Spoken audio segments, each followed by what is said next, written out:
and welcome to Skype. It's our pleasure to host you here today, the place where Skype got started a long time ago, about 10 years ago.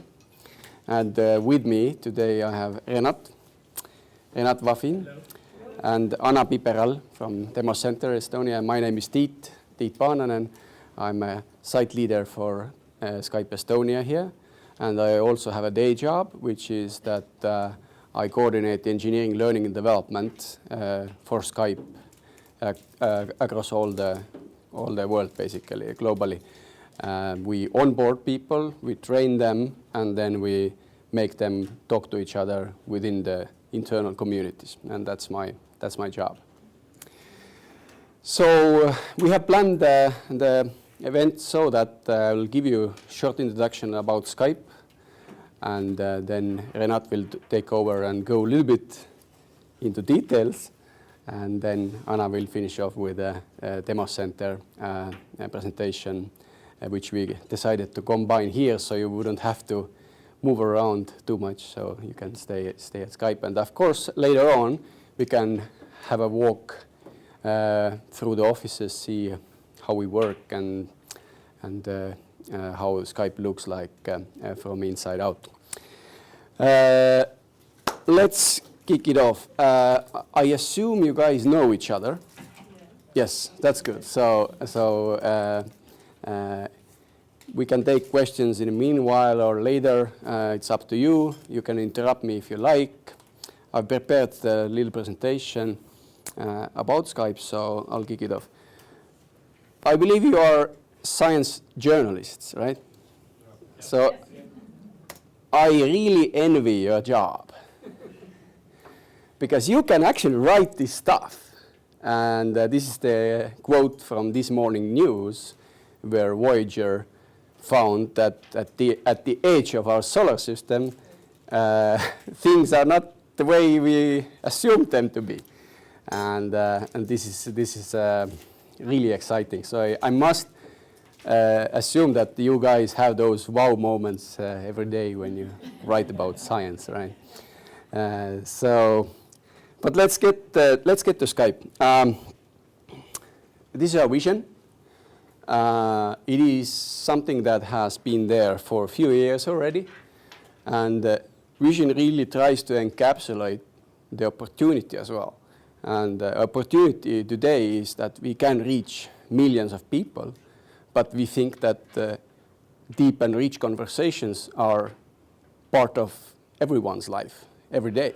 And we hope to make that happen so you can share those experiences you have in various ways, either through calls, video calls, sharing, etc. And something that we added about a year ago was the notion of from living room to boardroom. Skype has been there for consumer market for a long time already. However, we have not been there for enterprises. And this is something that we're going to change now, being part of Microsoft and integrating with Link product. This will be reality for future. Just to look where we are, sort of a numeric point of view, it is surprising to some that Skype is such a has such a big impact to the world already today. So 34% of all international long-distance voice minutes on the globe is powered by Skype. And this is the telegeography study that they did just this year, released, and we knew that this is something big, but it has grown from 12 to 25, and with exponential rate now at 34%. And what is more remarkable there is that 50% of those minutes are actually powered with video. So international long-distance communication is video, and that's wonderful because that gives you the rich and deep conversations experience. Every day we peak at about 58 million users, concurrent online users in Skype, And if you really want to know how many users Skype has, then we have 320 million people who use Skype more than 100 minutes a month. And last year, it all went up to 640 million billion minutes that people spent on Skype altogether. Every day we make about 2 billion minutes these days, so it's a lot. Who and where we are, so as I said, it's got started here. First piece of code was written here in Estonia. And we established our headquarters in Luxembourg because of the very favorable tax situation. And we kicked off with the business development office in London. Very soon, beginning of 2006, we purchased a company called Camino, which was an audio competence center, basically. And they were situated in Stockholm, so we started our office in Stockholm. Later in 2006, we started an office in Prague. We figured that we need more access to top talent, so office in Central Europe would be making a lot of sense. And pretty soon, we also established offices in Far East because Skype and hardware were pretty close together when we started. Those USB appliances, phones and stuff that was talked to over API to Skype client were very popular back in 2005, 2006. We have made several acquisitions, one in Moscow, which is 2010, quick mobile video sharing service was bought, and they have an engineering office in Zelenograd near Moscow. And in 2011, GroupMe, which was a small startup in New York, delivering multi-platform rich group conversations, was purchased in New York. And we had always had a small presence in Silicon Valley, but in 2009 it really started to grow, and we moved to new fancy offices in Palo Alto. And now, being part of Microsoft, of course, we have a huge presence in Redmond as well. What goes to Tallinn office? So we have 450 people here, and about 1/5 of them are foreigners from 38 different nationalities.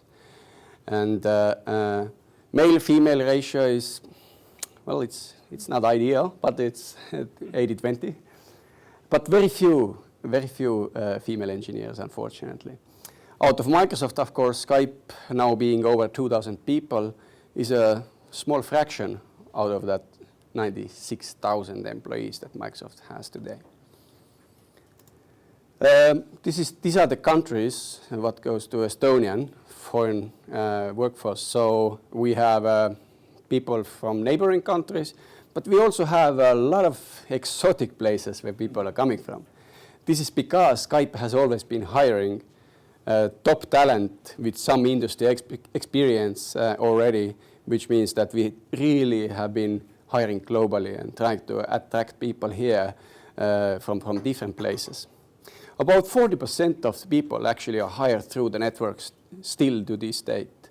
So people know each other from schools, universities, previous jobs, and we really appreciate that type of hiring because that creates a specific certain accountability, not only to the company, but also to your friend who help you get on board.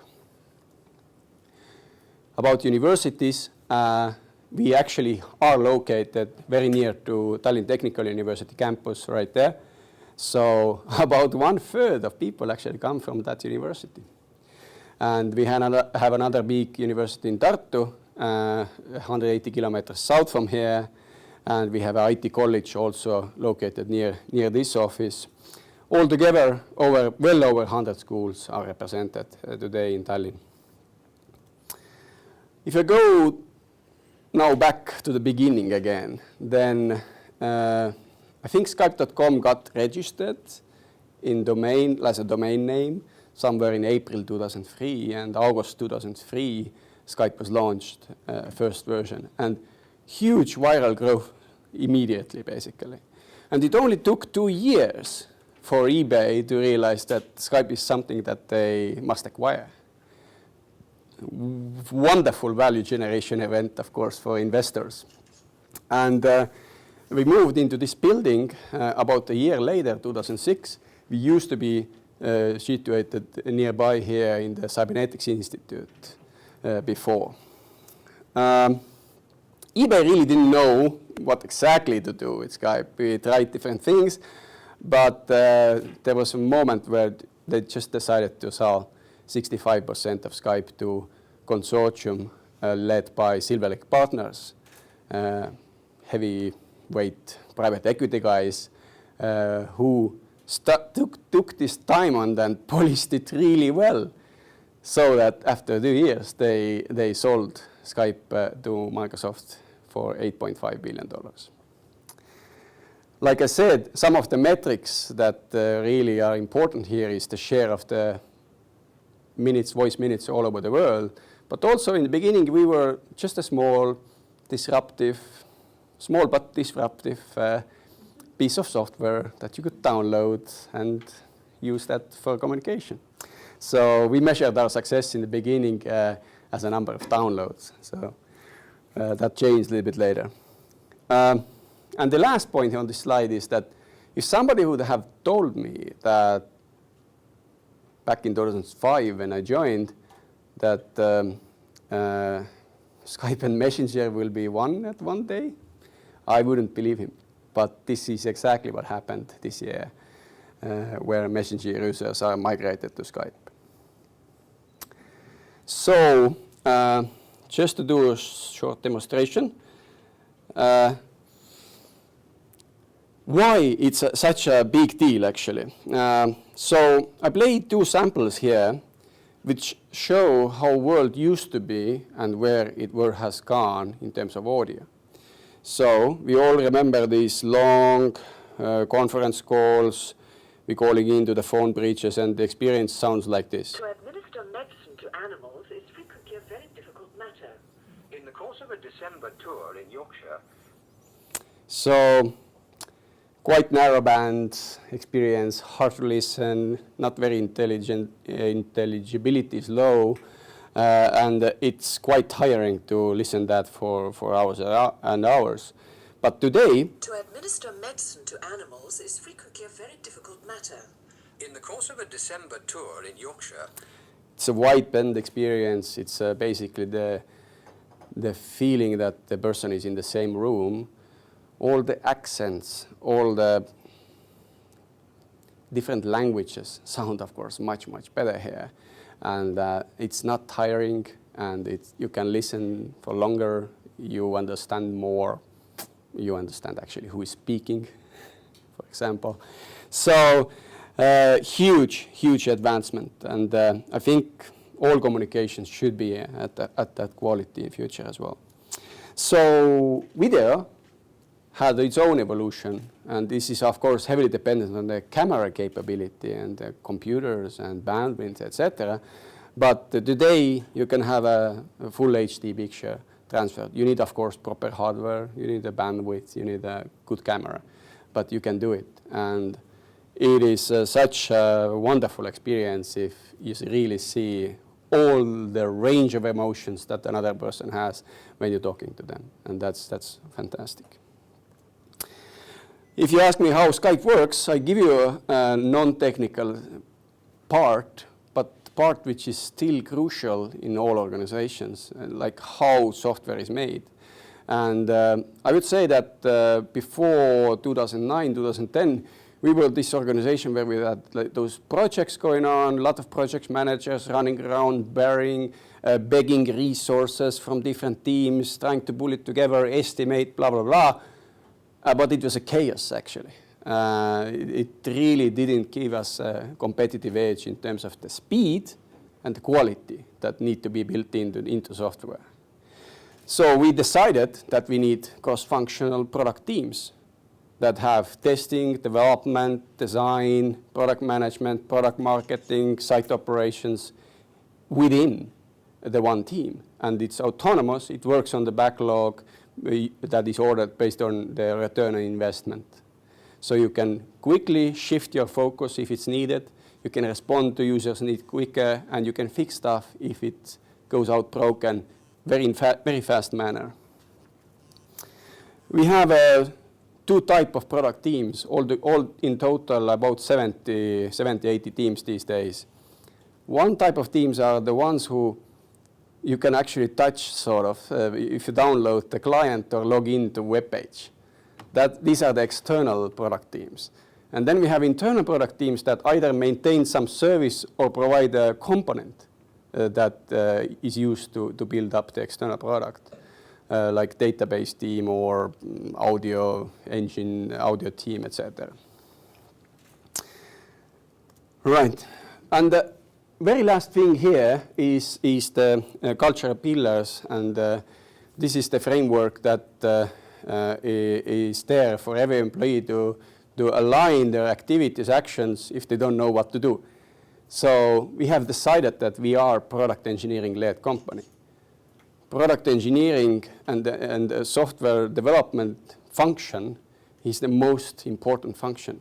And every process, every function must align and optimize to the benefit of the delivery process. We are truly global. You saw we are global, even from Microsoft. This is unprecedented that such a large amount of engineering is outside of Redmond. We have a lot of different people with different cultural and business backgrounds.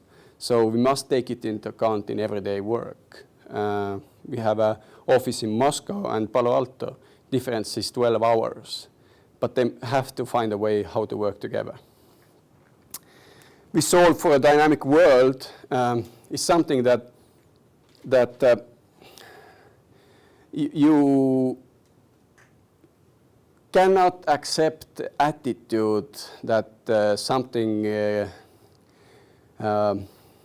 that the change is bad or something gets ready and then it's ready. It's always changing. So the attitude must be that I'm going with the change. I'm trying to do my best there and figure out what is feasible so that I can and the team can go forward. And the last one, we put users in the heart of decision making, is basically best explained by Jeff Bezos from Amazon, where he puts a user chair around every meeting table, basically. So although it's empty in most of the cases, everyone still thinks that the user is here and listening in, and we must take into account users' wishes and concerns.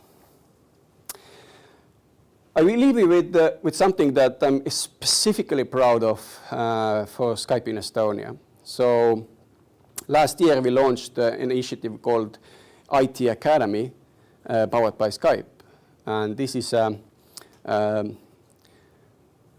framework on top of Tallinn and Tartu universities, where we have certain programs, I believe 2 bachelor and 4 master programs that get specific help from that initiative in form of investments. So last year we invested 1.5 million euros from Estonian government through that initiative into universities, and this year we're going to extend that to 2.7. And Skype is there also every year contributing 100,000. About 60% of this money gets spent on up-leveling the capability to give IT-related education, ICT-related education, and about 40% of money is actually paid out as scholarships to reduce the dropout rate and so that people would finish their studies within a nominal period of time and then go to work because we see pretty high dropout rates in ICT sector because of the huge demand for the labor force in that area. But now I'll give floor over to Renat, and he can go a little bit more in details, and I guess then we can do a round of questions if you like. Okay. Thank you. Thanks.